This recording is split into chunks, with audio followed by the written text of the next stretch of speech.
Hello everyone and welcome back to Rise Fix.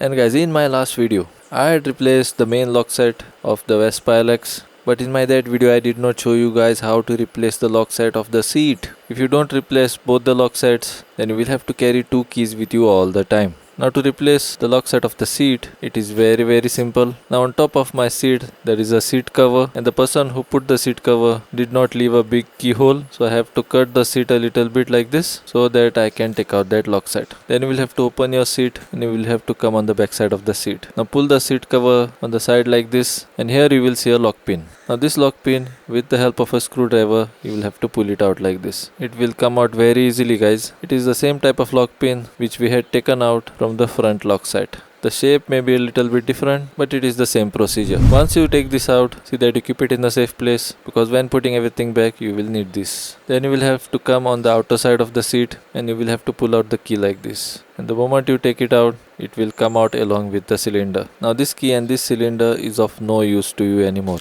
Now get your new cylinder along with the new key, put the key inside of the cylinder, and then put the entire cylinder inside of the seat like this. It should go inside properly guys, so rotate and wiggle it a little bit so that it goes inside properly like this. Once it goes inside properly, it is now come in position. Rotate it a little bit and check if it is rotating properly. If it is rotating properly, the lock pin that you had taken out, now it's time to put that lock pin back. And once you put it back, put the key inside and rotate it a little bit and see if the mechanism is working. This thing should move like this, and this extension also should move when you rotate the key. Once you are done with all of this, you are done replacing the lock cylinder or the lock set of the seat on a Vespa LX. So guys, I'm hoping that this video was useful to you, and I'm hoping that you have learned a lot in this video. So that's all in this video guys, and I will see you guys in my next video now. Till then, bye and take care.